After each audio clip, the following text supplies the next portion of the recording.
जय छठी मैया। कैसे हैं आप लोग? आई होप सब ठीक होंगे।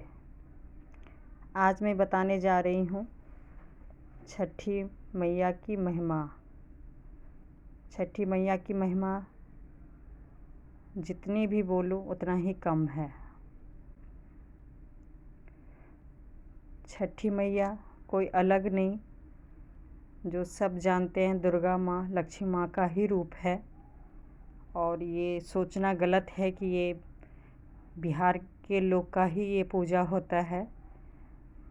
पूरी दुनिया, पूरे वर्ल्ड में अब इनको लोग पूजा करते हैं, मानते हैं। और ऐसे ही मैं भी छठी मैया का बहुत ही ज़्यादा उन पे विश्वास करती हूँ, उनको बहुत मानती हूँ। बचपन से ही देखती आ रही हूँ, उनकी महिमा के बारे में सुनती आ रही हूँ। और छठी मैया के बारे में सब कहते हैं कि वो सारा हर चीज़ तो आशीर्वाद देते ही हैं, लेकिन वंश चलाने के लिए वंश का आशीर्वाद ज़रूर देते हैं। वो उनके आशीर्वाद से, छठी मैया के आशीर्वाद से वंश चलता है। मैं भी, जैसे कि आप मेरे बारे में जानते होंगे, मैं भी व्रत तो नहीं करती हूँ, लेकिन किसी और से करवाती हूँ। इसमें किसी और से भी करवा सकते हैं। और मन में रखी हूँ कि मनोकामना पूरा होने पे, जैसे कि इस वीडियो में दिखाया जा रहा है, उस विधि विधान से एक दिन मैं भी करूँगी। सब जानते हैं कि मेरी एक बेटी है और दूसरा नहीं होने के कारण मैंने बहुत ज़्यादा उपाय किया था और बहुत मेडिकल लाइन में गई थी, बहुत पूजा पाठ किया था। और छठी माँ का पूजा व्रत छोड़ दूँ या उनके बारे में नहीं बताऊँ, वो तो फिर गलत हो जाएगा, क्योंकि इनकी भी बहुत मेहरबानी है, जिनके कारण आज मेरी दूसरी बेटी हुई है। जैसे कि मैंने बताया है पहले वीडियो में कि काफ़ी इलाज के बाद गणेश पूजा में मैं कंसीव की थी। और दुर्गा माँ नवरात्रे में काफ़ी ब्लीडिंग आने के कारण बहुत डर लग रहा था कि मैं इस बच्चे को भी खो दूँगी। लेकिन इलाज, ट्रीटमेंट और माता रानी की कृपा हुई, जिससे कि गर्भ में मेरी बच्ची बच गई। लेकिन जब तक छठी मैया का पूजा होने वाला था, उन दिनों में भी मुझे बहुत ही ज़्यादा पेन होता था। मतलब इतना पेन होता था कि हमेशा बस यही डर लगता था कि इस बच्चे को मैं नहीं बचा पाऊँगी, मतलब ये बच्चा दुनिया में नहीं आ पाएगा। मैं बहुत ज़्यादा परेशान थी कि कभी भी गलत खबर आ सकता है। फिर जब छठी मैया का पूजा स्टार्ट हुआ, घर में मैं हर साल की तरह भजन लगाई छठी मैया का, और अचानक ही मेरे आँख से आंसू निकलने लगे। और मैंने छठी मैया से यही बोली, हे छठी मैया, इतने सालों बाद आपने दिया है, सब भगवान ने मिल के दिया है तो कुछ सोच के ही दिए होंगे, फिर इसे क्यों ले रहे हैं? ऐसा क्या मैंने गलती कर दिया है कि आप इतनी बड़ी सज़ा दे रहे हो? अगर मेरी किस्मत में बेटा नहीं लिखा है, जो भी है बेटी ही है, आप मुझे बेटी ही दीजिए, लेकिन इसे बचा लीजिए। इतने सालों में इतनी बड़ी खुशखबरी देने के बाद अगर फिर से आप छीन लेंगी तो सच में मेरी भक्ति, मेरी श्रद्धा जो भी है, सच में बहुत कम हो जाएगा और मैं टूट जाऊंगी, क्योंकि मैंने इसके लिए बहुत सालों लगाया है और आप लोगों पे मैंने बहुत आस्था और विश्वास रखा है। तो इसलिए अगर मेरे हाथ में बेटा नहीं है तो कोई बात नहीं, आप बेटी ही देना, लेकिन दे दीजिए। आप यकीन मानिएगा, पेन तो खैर 9 महीने होते रहा, लेकिन छठ पूजा होते होते 3 महीना कंप्लीट होने वाली थी। उसके बाद धीरे धीरे मतलब थोड़ा बहुत पेन कम हुआ और सब कुछ माता रानी की कृपा से ठीक हो गया और मैं बेटी को जन्म दे पाई। और उस साल तो जो डॉक्टर ने मुझे बेड रेस्ट बोला हुआ था, माता रानी की कृपा ही कहिए कि किसी कारण से मैं गाड़ी में ना जा पाई और पैदल ही मैं काफ़ी दूर छठी मैया की पूजा में गई। तो ये सब कृपा उन्हीं की है, उन्हीं की मेहरबानी है, जिनकी वजह से आज मुझे बेटी मिली है। कई लोग सोच रहे होंगे या मुझे भी लगा एक सेकंड के लिए कि मतलब बेटा क्यों नहीं हुआ। फिर मुझे याद आया था खुद ही, क्योंकि मैंने खुद ही माता रानी से बोला था कि माता रानी कुछ भी दे दीजिए, लेकिन अब इस बार दे दीजिएगा, इस बार मेरे बच्चे को बचा लीजिए। तो इसलिए सब जानते हैं कि जो होता है अच्छे के लिए होता है, और ये चीज़ मैं बहुत ज़्यादा विश्वास करती हूँ। जब होता है तो बहुत बुरा लगता है, लेकिन बाद में पता चलता है कि नहीं, जो भी हो रहा है अच्छे के लिए ही हो रहा है। आगे मैं बताऊंगी कि मेरी बेटी होने के बाद मुझे और भी खुशखबरी मिल रही है, सब कुछ ठीक हो रहा है और आगे भी बहुत ही जल्दी मैं गुड न्यूज़ सुनाऊंगी। तो इसलिए मुझे अफ़सोस नहीं है कि भगवान ने, माता रानी ने मुझे बेटी दिया है। और भी हाँ, कैसे दिए ये मैं बता देती हूँ, ये आप लोग भी जानना चाहेंगे। ये मुझे पहले बता देनी चाहिए थी, लेकिन मैं अपनी कहानी में ही खो गई। जैसे इसमें छठ पूजा दिखा रहे हैं, मन में माता रानी से बोलिए कि हे माता रानी, अगर आप मेरी गोद भी भर देंगे तो मैं भी ऐसे ही पूजा करूँगी, और नहीं तो मैं किसी से करवाऊँगी। दोनों जो आपका श्रद्धा हो वो चीज़ कर सकते हैं। और एक विशेष उपाय मैंने किया था छठ पूजा में, वो मैं आप लोग के साथ शेयर कर रही हूँ। ध्यान से सुनिएगा। जिनके भी संतान नहीं है वो ये अगले साल उपाय ज़रूर करें, और माता रानी की कृपा रहेगी तो ज़रूर आपके गोद में बच्चा होगा। छठ पूजा जिस दिन सुबह का पूजा होता है, उस दिन 3-4 बजे सुबह ही उठ के पुराना कपड़ा पहन के आप घाट पे जाके, गंगा जी में जाके नहा लीजिए, कपड़ा सहित नहा लीजिए, और उस कपड़े को उसी घाट पे ऐसे ही छोड़ दीजिए। कोशिश कीजिए कि लोग घाट पे ना पहुँचे, लोग आपसे पूछे ना कि कपड़ा क्यों छोड़ रही हो, और ले जाओ। मतलब थोड़ा सा कष्ट झेलना होगा, लेकिन टाइम से पहले ही घाट पे जाके नहा के कपड़े को छोड़ दीजिए। उसके बाद नए कपड़े पहन लीजिए, साड़ी या सूट, और उसके बाद घाट से थोड़ा अलग, कि मतलब लोग देखे भी और भीड़ भाड़ में शामिल नहीं होना है, थोड़ा सा अलग हट के पूरा फेस ढक लीजिए, पूरा अच्छे से, कहीं से कुछ भी शरीर दिखाई नहीं देना चाहिए, और आंचल को आगे बिछा लीजिए धरती पे, और जिस तरफ सूरज भगवान उगने वाले हैं उस तरफ फेस करके बैठ जाइए, और छठी मैया से बोलते रहिए कि जो भी मेरे से गलती हुआ हो क्षमा कीजिए माँ, लेकिन मुझे संतान का सुख दीजिए, उसके बिना ये ज़िंदगी कुछ भी नहीं है। और माता रानी से विनती कीजिए कि हमारा भी वंश चला दीजिए। ऐसे ही जब तक 2-2.5 घंटे लोग पूजा करेंगे, आएंगे, पूजा करेंगे, बहुत टाइम लगता है पूजा करने में, तब तक आपको ना पूजा देखनी है ना कुछ देखना है।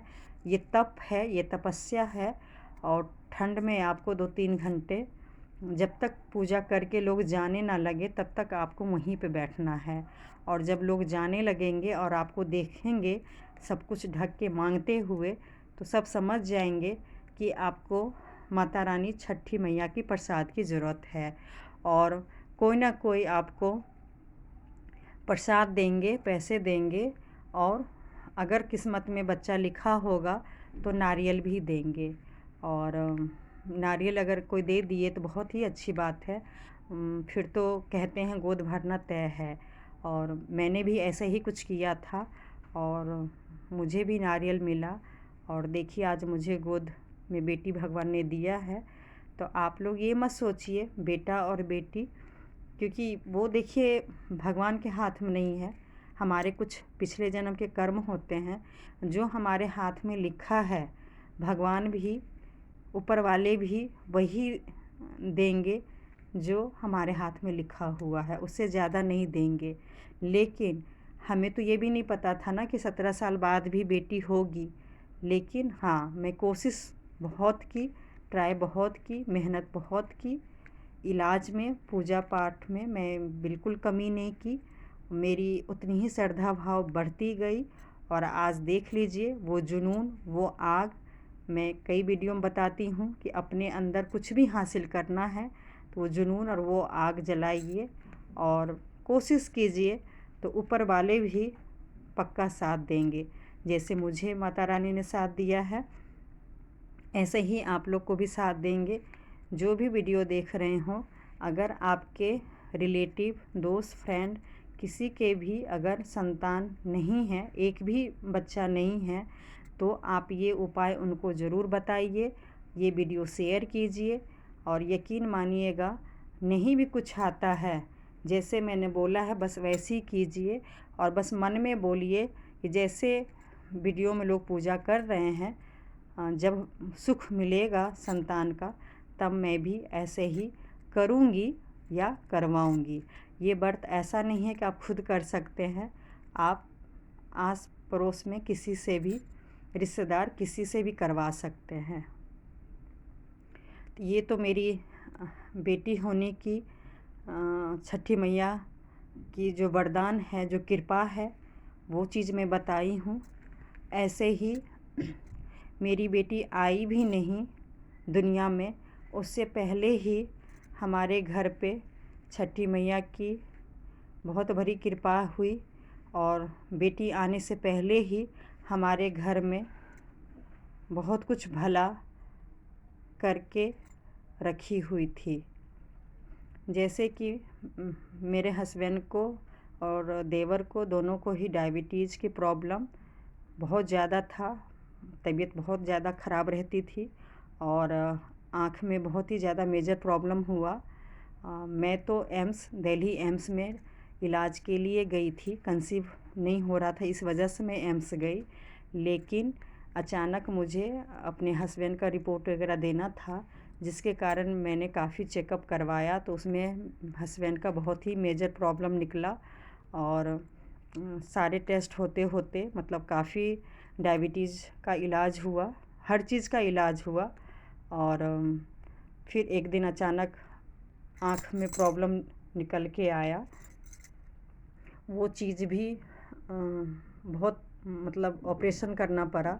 और यही छठी मैया से मैंने बोला, हे छठी मैया, वैसे ही बहुत तकलीफ़ है, इस एज में ऐसे मत कीजिएगा, बस इनकी आँख की रोशनी ला दीजिए। और मैं 5 साल और 1 साल और अलग से मतलब 6 साल मैं 2 नारियल नहीं, 2 पपीता चढ़ाऊँगी।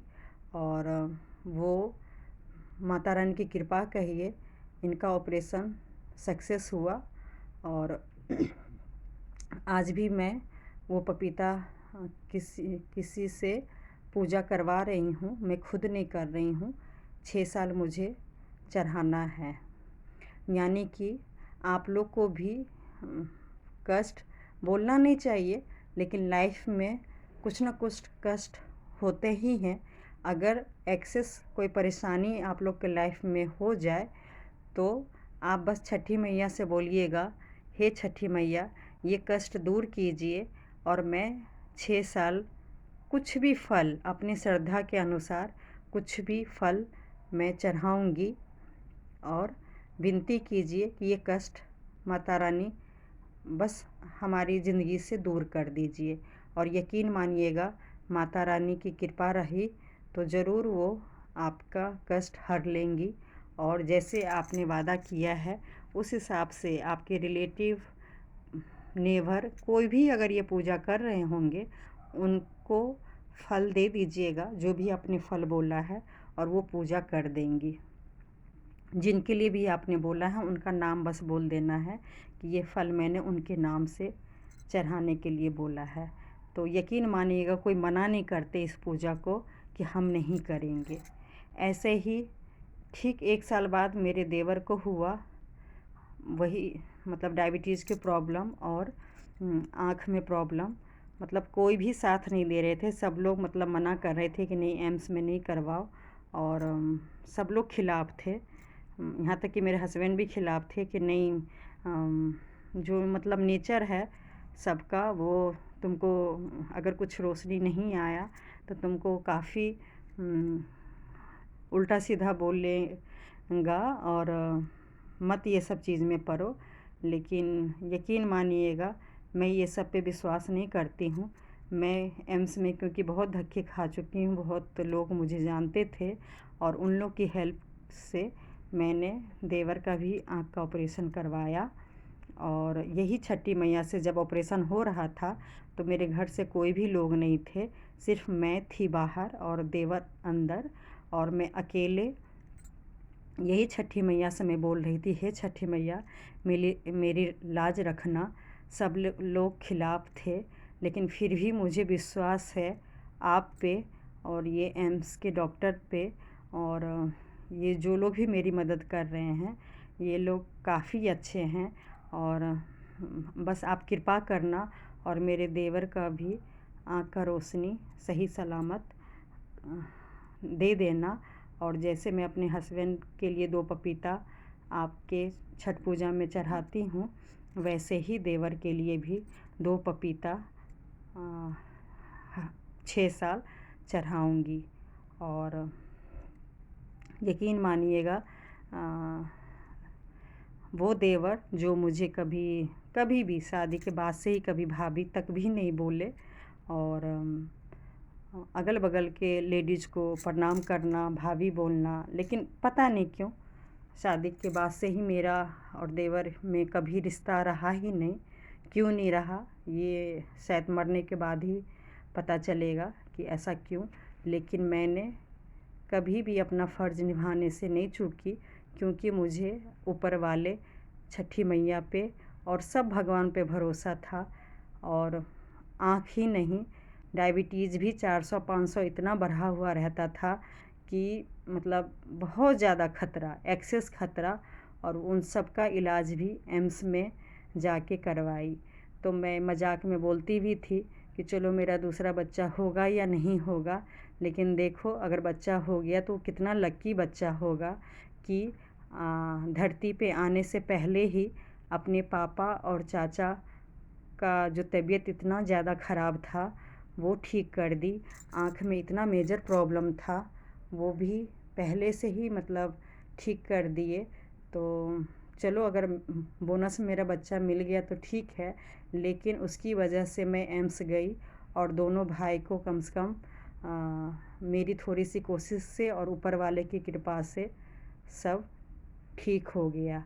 लेकिन किस्मत देखिए, इतना कुछ होने पे भी आज वो लोग जिस बेटी से की वजह से सच में वो लोग पे ऊपर वाले ने इतना कृपा किए, लेकिन आज उसकी कोई कदर नहीं कर रहे हैं, कोई नहीं।